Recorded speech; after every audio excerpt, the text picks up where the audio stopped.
எல்லாருக்கும் வணக்கம். மீண்டும் மெய்ப்பொருள் காண்க எல்லாரையும் நான் வரவேற்கிறேங்க. இன்னைக்கு ஒரு சில டெவலப்மெண்ட்ஸ், ஒரு சில அப்டேட்ஸ், ரிசல்ட்ஸ் எல்லாம் இருக்கு. அதை தொடர்ந்து சில கேள்விகள்லாம் இருக்கு. அதெல்லாம் பார்ப்போங்க. அதுக்கு முன்னாடி இன்டர்நேஷனல் மார்க்கெட்டை ஃபர்ஸ்ட் பார்த்துருவோங்க. அமெரிக்க சந்தையை எடுத்துக்கிட்டோம் அப்படின்னா வெள்ளிக்கிழமை அன்னைக்கு பயங்கரமா குறைஞ்சிருந்ததுங்க. என்ன காரணம் அப்படின்னா அமேசானோட கைடன்ஸ்.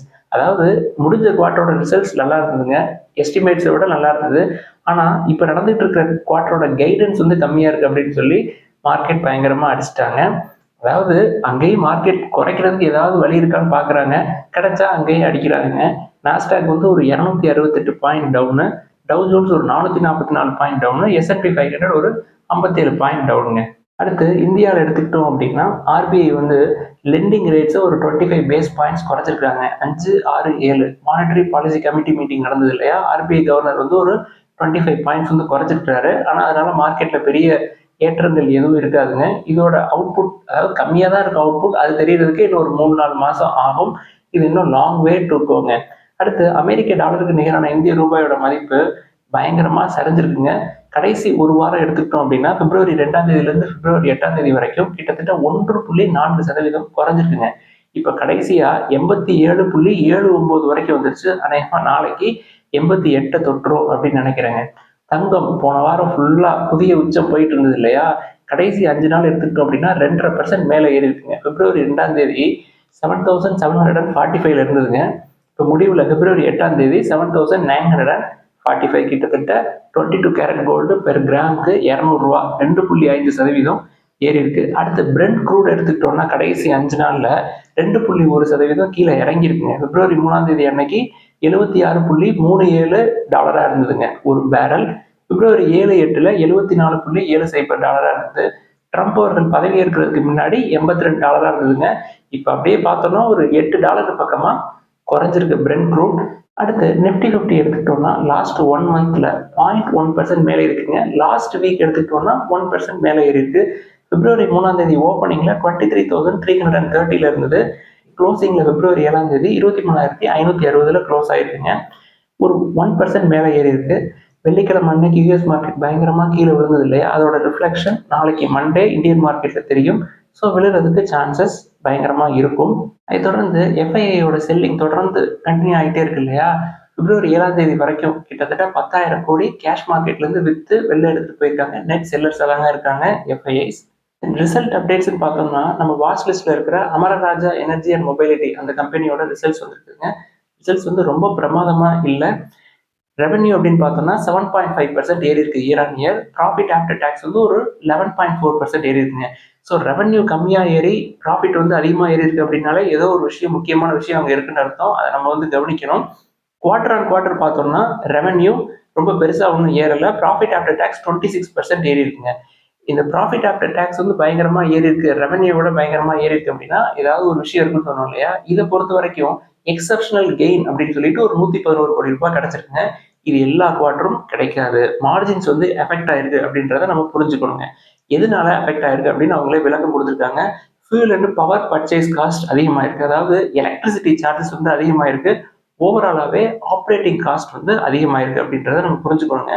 ஆனால் கம்பெனி வந்து தொடர்ந்து எக்ஸ்பேன்ஷன் ஆக்டிவிட்டீஸ்ல இருக்கிறாங்க. யூரோப்பியன் கண்ட்ரீஸ்ல எக்ஸ்பேன்ஷன் பயங்கரமா பண்றாங்க Amara Raja group. In addition to that 7 new கண்ட்ரீஸ்ல ஆமரான் பிராண்டை மார்க்கெட் பண்ணியிருக்கிறாங்க. ஸோ இது எல்லாமே நல்ல விஷயம்.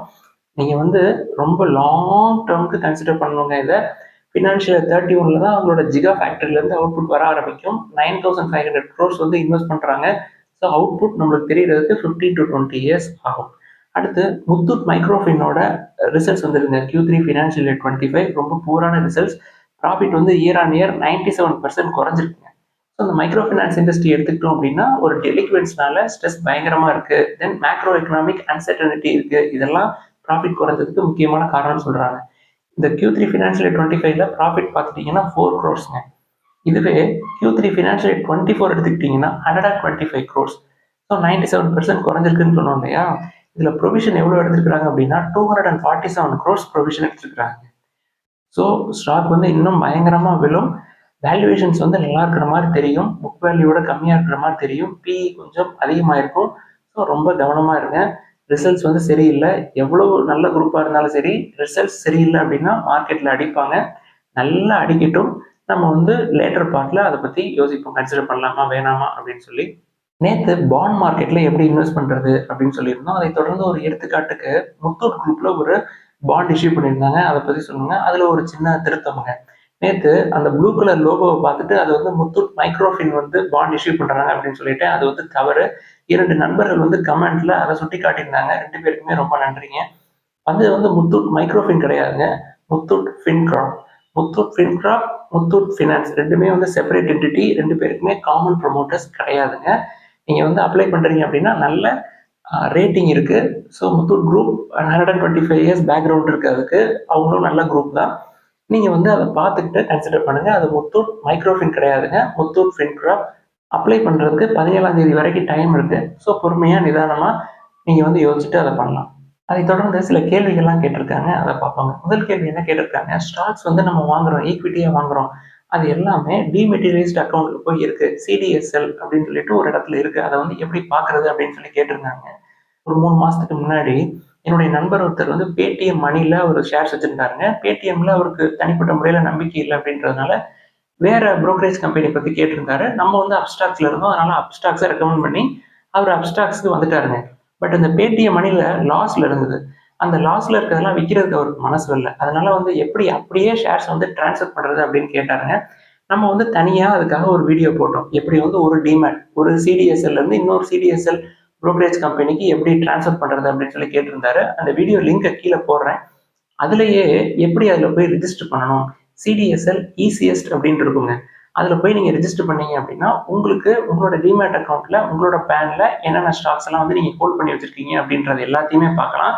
அதை தொடர்ந்து அதில் நிறைய சர்வீசஸ்லாம் இருக்குங்க. ஒரு டிமேட் அக்கௌண்ட்லேருந்து இன்னொரு டிமேட் அக்கௌண்ட் உங்களோட பேருக்கே உள்ள இன்னொரு அக்கௌண்ட்டுக்கு மாற்றிக்கலாம். இல்லை வேற யாருக்காவது கிஃப்ட் பண்ணுறீங்க அப்படின்னா அதையும் ஆட் பண்ணி நீங்கள் வந்து மாற்றலாம். அது எல்லாமே சிடிஎஸ்எல் இசிஎஸ் போர்ட்டல் மூலியமா அதை பண்ணலாங்க. அதை விளக்கமாக நம்ம ஒரு வீடியோவே போட்டிருக்கோம். அதை நீங்கள் பாருங்கள். அடுத்து எம்ஐசி எலக்ட்ரானிக்ஸ் அப்படின்ற கம்பெனியை பற்றி கேட்டிருக்காங்க. ஹையர் வேல்யூவேஷன்ஸில் இருக்குது. ரொம்ப முக்கியமாக ஸ்மால் கேப் கம்பெனிஸ்க்குள்ளே போகாதீங்க. நம்மளும் அதை பற்றி பேசுகிறதே இல்லை. நம்மளுடைய ஃபோக்கஸ் எல்லாமே லார்ஜ் கேப், தென் லாங் டேர்ம் 15 இயர்ஸ்க்கு மேலே தாங்க. அதை தொடர்ந்து ரானே பிரேக் லைன் லிமிடெட் அப்படின்ற கம்பெனியை பற்றி கேட்டிருக்காங்க. இந்த கம்பெனியை ஒரு 8 ஆண்டுகளாக எனக்கு தெரியுங்க. எப்படி தெரியும் அப்படின்னா, நான் அங்கே பேராசிரியராக இருக்கிறப்ப ராணி குரூப் வந்து ரெக்ரூட்மெண்ட்டுக்காக வருவாங்க. நிறைய மாணவர்கள், என்னுடைய மாணவர்கள் இன்னமும் அங்கே ஒர்க் பண்ணிட்டு இருக்காங்க.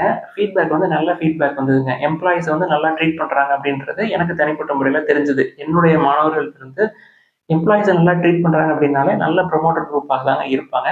டெட் டு ஈக்விட்டி கிடையாது. ப்ரொமோட்டர் ஹோல்டிங்ஸ் ஸ்ட்ராங்காக இருக்குது. பிஇ வந்து 14 கிட்ட தான் இருக்குது. ப்ரைஸ் டு புக் 2.17 இருக்குங்க. உங்கள்கிட்ட இருக்குது அப்படின்னா பத்திரமா வச்சுக்கோங்க. ஸ்மால் கேப் கம்பெனி, பட் நல்ல ப்ரொமோட்டர் குரூப். 1 இயரில் ரிட்டர்ன் பெருசாக இல்லைங்க, 10% கீழே விழுந்திருக்குது. அடுத்து அப்பர் இண்டஸ்ட்ரீஸ் அப்படின்னு சொல்லிட்டு கேட்டிருக்காங்க. ஹையர் வேல்யூவேஷனில் இருக்குது. எகெயின் ஸ்மால் கேப் கம்பெனி, நம்ம அந்த சைடு போக வேணாங்க. அது ப்ரொமோட்டர்லாம் நம்மளுக்கு யாருன்னு தெரியாது. இப்போ ராணி குரூப் எனக்கு தெரியும் சொல்லிட்டேன். இதெல்லாம் வந்து நம்மளுக்கு யாருன்னு தெரியாதுங்க. தெரியாமல் போய் உள்ளே போய் மாட்டிக்கூடாது. அதை தொடர்ந்து டன்லா பிளாட்ஃபார்ம் பற்றி கேட்டிருந்தாங்க. ஒரு 1.5 மாதத்துக்கு முன்னாடி கேட்டிருந்தாங்க. அப்பயும் வந்து நம்ம அந்த சைட் போகக்கூடாதுன்னு நான் வார்ன் பண்ணியிருந்தேன். அதுக்கப்புறம் ஒரு 20% கீழே மறுபடியும் விழுந்துருச்சுங்க. அவங்க வந்து என்ன பண்ணுறாங்கன்னா, டெல்காம் இன்ஃப்ரா சொல்யூஷன்ஸ் அண்ட் அதோட ப்ராடக்ட்ஸ் எல்லாத்துக்குமே வந்து சர்வீஸ் பண்ணுறாங்க. நீங்கள் வந்து ஐடி சர்வீஸ் கம்பெனி வேணும் அப்படின்னா பேங்கிங், ஃபினான்ஷியல் சர்வீசஸ், இன்சூரன்ஸ், இந்த செக்டாரில் சர்வீஸ் அண்ட் ப்ராடக்ட்ஸ் டெவலப் பண்ணுறவங்கள நம்ம வந்து பார்க்கலாங்க. இந்த டெல்காம் கம்பெனி சைடு போகாதீங்க அப்படின்னு சொல்லி நான் ஏற்கனவே சொல்லியிருந்தேன். ஏன் அந்த சைடு போகாதீங்க அப்படின்றதுக்கு இண்டஸ் டவர்ஸை பற்றி கேட்டிருக்கிறாங்க. அதை பற்றி சொல்கிறப்ப நான் விளக்கமாக உங்களுக்கே புரியுங்க. இண்டஸ் டவர்ஸ் பற்றி கேட்டிருந்தாங்க. பிஇ வந்து நல்ல பிஇயில் இருக்கிற மாதிரி தெரியுதுங்க. பட் ப்ரொமோட்டர்ஸ் வந்து கண்டினியூஸாக அவங்களோட ஸ்டேக் வந்து குறைச்சிருக்கிறாங்க. 60%லேருந்து இப்போ 50% வரைக்கும் விற்றுருக்குறாங்க. பட் இந்த டெல்காம் இண்டஸ்ட்ரியை பொறுத்த வரைக்கும் ரொம்ப காஸ்ட்லியான பிஸ்னஸ்ங்க, டவர் பிஸ்னஸ்.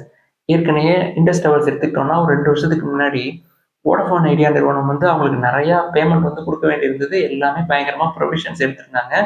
தென் டவர் எடுத்துக்கிட்டோம் அப்படின்னா ஒரு நேச்சுரல் கலாமிட்டிஸ் வந்ததுன்னா பெரிய லாஸ் இருக்கும். தென் கண்டினியூஸாக அப்கிரேட் பண்ணிக்கிட்டே இருக்கணும். தென் அந்த எக்யூப்மெண்ட்ஸ் எல்லாமே வெளிநாட்டிலேருந்து இம்போர்ட் பண்ணுறாங்க அப்படின்னா அதுக்கு நிறையா செலவுகள் ஆகுங்க. அந்த செலவுகள் நிறையா இருக்கிற மாதிரி கம்பெனி சைடு நான் வந்து போகிறதே இல்லை. இந்த ஐடியாலாம் எங்கேருந்து கிடச்சிது அப்படின்னா நம்ம மோர்கன் ஹவுஸ்லவர்கிட்ட இருந்தாங்க நம்மளுக்கு கிடச்சிது.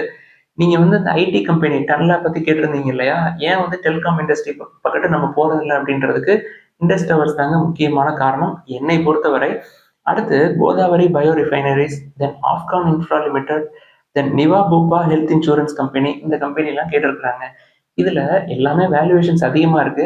அவங்க கேட்டிருக்கிறத பார்த்தா ஐபிஓல போய் உள்ள மாட்டி வெளில வர முடியாம தத்தளிக்கிறாங்கன்னு நினைக்கிறேங்க. ஐபிஓ நீங்க போடுறதா இருந்தாலும் நல்ல பெரிய நிறுவனமா வெல் எஸ்டாப்ளிஷ்டு கம்பெனியா பாருங்க. இல்ல உங்களுக்கு இன்சூரன்ஸ் கம்பெனி வேணும் அப்படின்னா ஐசிஐசிஐ லம்பார்ட் பாருங்க, ஸ்டார் ஹெல்த் பாருங்க. இதெல்லாம் வந்து நல்ல ப்ரொமோட்டர்ஸ் ஹோல்டிங் இருக்கு, நல்ல ரெவன்யூ growth இருக்கு. ஒரு 20 இயர்ஸ் நீங்க ஹோல்ட் பண்ணிட்டீங்க அப்படின்னா நம்ம வந்து கான்ஃபிடென்ட்டா ஹோல்ட் பண்ணலாம். இந்த மாதிரி சின்ன சின்ன ஸ்மால் கேப் கம்பெனிஸ்ல போயிட்டு மாட்டிக்காதீங்க. முக்கியமா இந்த ஐபிஓல இந்த மாதிரி எல்லாம் போய் இனிமே மாட்டிக்காதீங்க. ஐபிஓ போறீங்க அப்படின்னா ஒரு சில நல்ல ஸ்டாண்டர்ட் கம்பெனிஸோட ஐபிஓ வருதுங்க. ஃபார் எக்ஸாம்பிள் இப்ப ஹீரோவோட கம்பெனி ஒண்ணு ஏத்தர் அப்படின்னு சொல்லிட்டு ஹீரோ வந்து 37% ஸ்டேக் வச்சிருக்காங்க. ஏத்தர் ஐபிஓ வருதுங்க. தென் ஹீரோவோட 2 கம்பெனியே ஐபிஓ வரப்போகுது. இந்த வருஷத்துல வரும். ஹீரோ மோட்டார் ஃபினான்ஸ் வரும். தென் ஹீரோ ஃபியூச்சர் எனர்ஜி ரினியூவபிள்ஸ் வரும். ஸோ இந்த மாதிரி நல்ல கம்பெனிஸா பார்த்து உள்ள போறது வந்து நல்லதுங்க. ஐபிஓட சும்மா எல்லாரும் அப்ளை பண்றாங்கன்னு சொல்லி அப்ளை பண்ணி இந்த மாதிரி ரீட்டைல் இன்வெஸ்டர்ஸ் உள்ள போய் மாட்டிக்கிட்டு வெளில வர்றதுக்கு பல ஆண்டுகள் ஆகுங்க. நம்ம வந்து கம்பெனியை பத்தி நல்லா தெரியாம ஐபிஓல போய் போட்டு ஹையர் பிரைஸ்ல இருக்கு இன்னும் நிறைய கிடைக்கும் வெயிட் பண்ணி மார்க்கெட் வந்து கடைசியா ஒரு 10% கீழே விழுந்தது நிஃப்டி. தென் ஸ்மால் கேப் மிட் கேப் எல்லாம் 30% 40% வரைக்கும் விழுந்திருக்கு இல்லையா? அந்த மாதிரி போய் மாட்டிக்காதீங்க. ஸோ ஐபிஓ வந்து அப்ளை பண்ண போறீங்க அப்படின்னா அந்த கம்பெனிக்கு பேக்கப் யாரு? இப்போ ஏத்தர்னா ஹீரோ பேக்கப்ல இருக்கிறாங்க. தென் நல்ல growth prospects இருக்கா? இவிஸ் ஏத்தர் வந்து எலக்ட்ரிக் வெஹிக்கிள்ல ஒரு நல்ல பிளேயரா வருவாங்க. தென் ஸ்ட்ராங்கான ப்ரொமோட்டர் ஹோல்டிங் இருக்கிறாங்களா? எப்படியும் ஹீரோ வந்து ஏத்தரை முழுங்கிடும். ஸோ ஹீரோ தான் ப்ரொமோட்டரா இருப்பாங்க பெரும்பாலும். ஆஃபர் ஆஃப் சேல்ல அவங்க வந்து பார்ட்டிசிபேட் பண்ணல. இந்த மாதிரி growth prospects தென் ப்ரொமோட்டர் இன்டெகிரிட்டி தென் நல்ல வேல்யூவேஷன்ஸ் இதெல்லாம் கண்டிப்பா பார்த்துட்டு அப்ளை பண்ணீங்கன்னா இந்த மாதிரி ஐபிஓ ட்ராப்ல மாட்டிக்க மாட்டீங்க. ஸோ இதெல்லாம் தாங்க இன்னைக்கு டிஸ்கஸ் பண்ணணும்னு நினைச்சோம். ஏதோ சந்தேகங்கள் கேள்விகள் இருந்தால் எல்லாத்தையும் கேளுங்க, கீழே எழுதுங்க, நம்ம டிஸ்கஸ் பண்ணுவோம். எல்லாருக்கும் நன்றி.